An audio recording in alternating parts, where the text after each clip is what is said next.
Would you please give a warm welcome to Jennifer Grossman?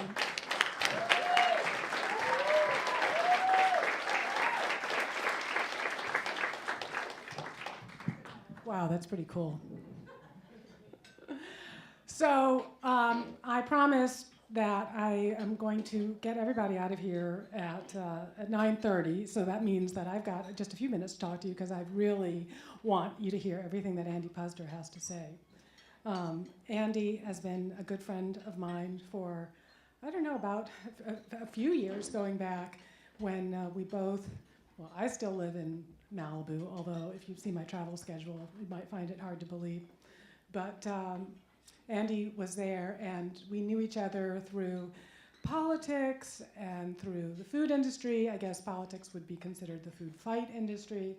And I never knew until a couple years ago that he was such a huge Ayn Rand fan. And I'm going to let him tell you the story of how reading Ayn Rand and having his children read Ayn Rand has meant a lot to him. But I want to tell you a little bit about how I came to the Atlas Society.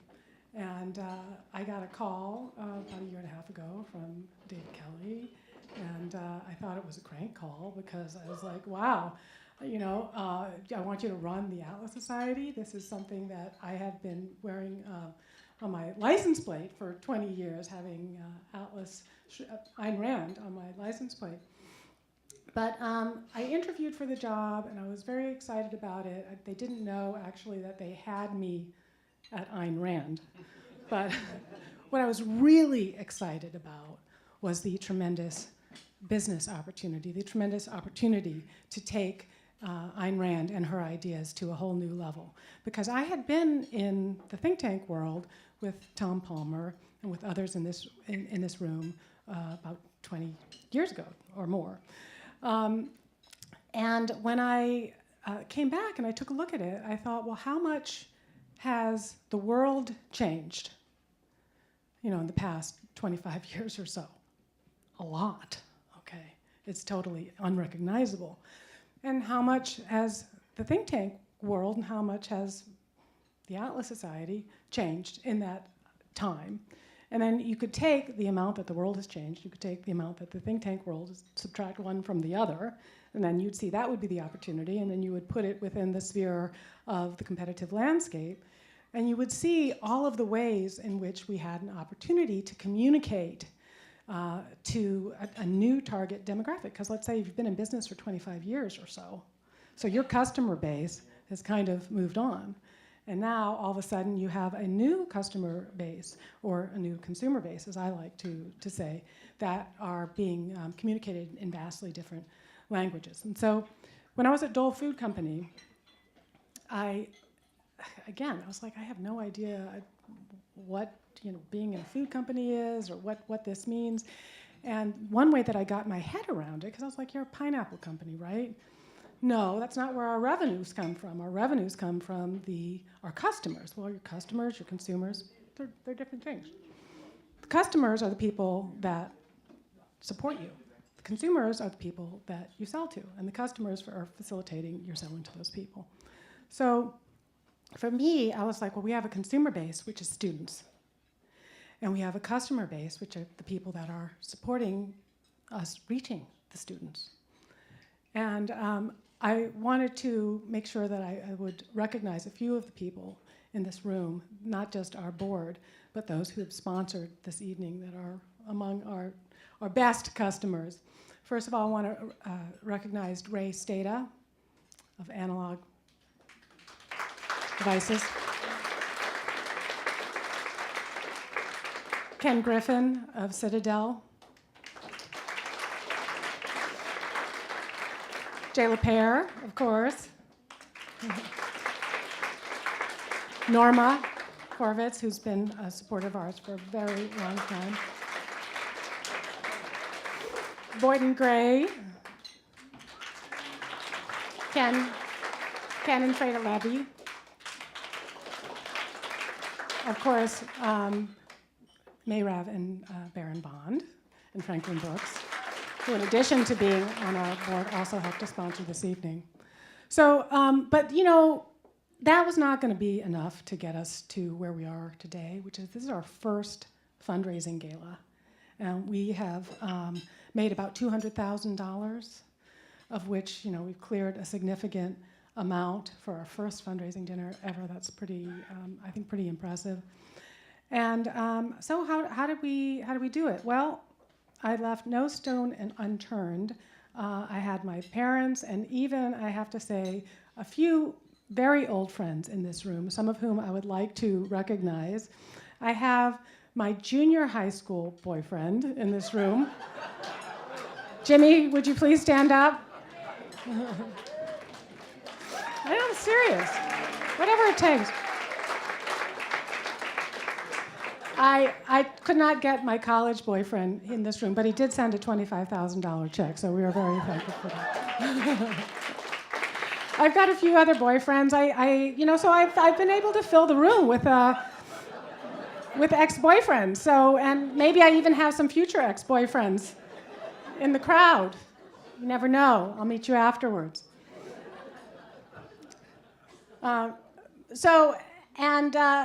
Not my boyfriend, but a very, very close person to me has been David Kelly, who is not retiring because I've given him such headaches over the past year and a half. but it has been definitely an interesting and not always easy relationship. But to me, that's what makes it so special, and that's what makes objectivism so special. Is it's not fragile. I mean, it can take disagreement, it can take some jousting, it can take, getting mad and making up and doing things a little bit differently. So, David, I was a little bit hesitant about, kind of revealing this TMI about how I helped to, fill the back rooms, fill the back tables in this. But then I thought, well, I'm going to tell this anyway because it has, as you've heard me say before, but it has the added advantage of being true. Yeah, and when you said, Jag, it can't have the added advantage of being true. It's either true or it's not true. And I would say that's not true. Why? Because what is true was Ayn Rand's novels true, was Dagny true, is Agnieszka's paintings true, is fashion true, is glamour true, are all of these things that inspire us, that make life so worth living. What did Ayn Rand? I mean, she had truths, but she really had fiction, she had fantasy, she had glamour, she had art that was on her side. So that's something that we have tried to take advantage of at the Atlas Society when I saw how are people communicating and where is an opportunity for us at the Atlas Society to communicate differently. And I thought, well, we have enough white papers and we're not going to, with our tiny little budget, be able to top the incredibly fabulous job of groups like FEE and of Cato and Atlas Network and others. So where can we stand out? How can we do something differently? And I thought, well, using art and using creative means, that would be an opportunity for us to communicate, particularly to our new target demographic, which was going to be a younger generation, who are much more visual. I mean, they're on Facebook, but they are much more on Instagram, and that they are much more visually oriented. So that's what we've done with our Draw My Life videos. Each, the first three, which averaged 1 million views, 10,000 shares, 10,000 comments. I mean, you can kind of artificially enhance views or shares, but to get that kind of interaction. And to me, that has been something that's been an incredible research ground. Because from that, so many other projects, so many other ideas. Like, for example, seeing all these people that would say, well, you can't like Ayn Rand, she's an atheist. And then there are other people saying, so? Or other people saying, well, I'm a Christian, or more of a Christian because of having read Ayn Rand. So I was like, well, gee, maybe this is something worth looking into. And out of that came an increased partnership with Andy and with Turning Point, and in whole new markets for Ayn Rand's ideas unlocked by identifying a barrier to entry and a barrier to communication. So, and then also out of that came this idea of like people really love these comic books and they love the ideas. So we started doing more of that. Agnieszka's incredible graphic novel was something that we started to use. And out of that, people were like, well, we love that. We want to see more of that. So we hired a wonderful artist, Dan Parsons, and we just closed a $50,000 contract for the publication of Anthem, a graphic novel. So where are we going to distribute these novels, and where are we going to distribute this content? That comes through our partner organizations with people like Students for Liberty. Wolf von Laer is in this room. Students for Liberty just this past week released an Intro to Objectivism 4-part video series, which I hope you'll take a look at. It's done really, really well using the same Draw My Life format. And then also our No Ban Books program, and I'm going to close with that, but I really, really, really want you to know about this because this is the absolute most important thing that we are doing. And this came out of conversations that I had with some of my friends at Turning Point, and I was saying, well, how can we build on what you guys are doing and what other student groups are doing on campus where you are, if anybody, if you know, I hear all the time how pessimistic people are, how depressed people are. I'm like, you guys, what you're seeing when people are freaking out, okay, that's like an infection that's happening. That's the inflammation that's happening because we actually have a virus. They've so wiped out Ayn Rand. They have so wiped out these ideas that when you introduce them to the campus, when you see these protests, that shows you how effective we are being and what an opportunity we have. So how can we build on that? Well, let's just take the most controversial, author there ever was, and that's Ayn Rand. And let's create a model for introducing her back into the schools.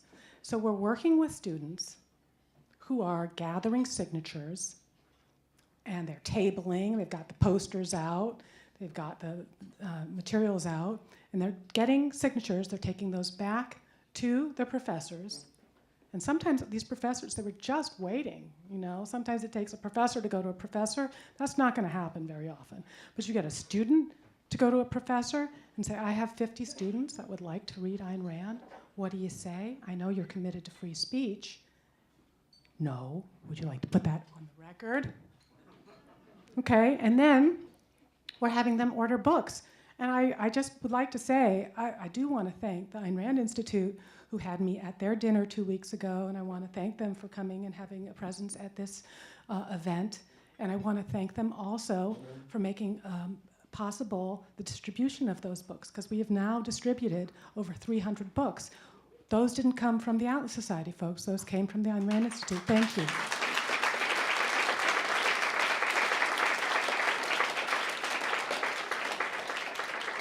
We have teacher commitments. So I think we have about a dozen students doing that. We've gotten 400 signatures. As I said, we have a lot of books that have been distributed. And this is a pilot program, but even if you are not an Ayn Rand fan, I do want you to recognize how powerful this is as a model, whether it's going to be Bastiat or whether it's going to be another book that's not being read on campus, that this is going to be a way of involving students. And how much are they learning when they are gathering those signatures and we are coaching them on how that they can negotiate and find the right teacher, whether it's Ayn Rand or not. But let me tell you something else. People don't go necessarily, a few maybe in this room, from reading Bastiat and Adam Smith and Hayek to reading Ayn Rand. They read Ayn Rand. And if we lose Ayn Rand as a pathway to liberty, that's a massive strategic loss and a massive strategic opportunity. That now I don't have to argue with people about how Ayn Rand is evil. I have to tell you because you don't know a thing. You've never heard of her. You've never read any of those books. I need to get to tell you about this wonderful, really naughty woman who came here with nothing and did all of these great things. Oh, and if they say she's evil, well, that makes it all the more fun, doesn't it? So anyway, that's a strategy. The strategy is that you erased her. Now I don't have to argue about her. We have all of these people who have never heard of her, that are hungry for something. We have a whole new time where the student organizations are out there. The left has gone so far in terms of suppressing free speech that this is a time, this is completely the time that is ripe to do all this. And I'm sorry, because I said I wasn't going to talk that long, but I just want to let you know. I'm so excited that all of you have shown up. I really hope you come back next year. And if you come back next year, what you're going to find is I've already found a completely different changed landscape. Look at all the things that we are doing together. Look at all the things that we are doing together in these strategic partnerships with FEE and with SFL and with Turning Point.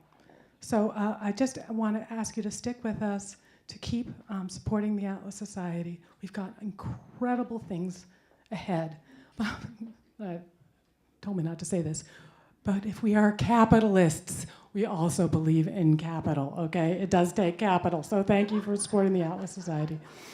And I want to just introduce Andy Puzder, who's been a great friend over the years, and he has really benefited in a personal way from Ayn Rand's message of really not caring what other people think and sticking with your ideas and being independent. And also, if there is one responsibility that I think we do have, is to pass it on to the next generation, to our children. He's done that in a very personal way. So Andy, I'd like you to talk a little bit about that tonight.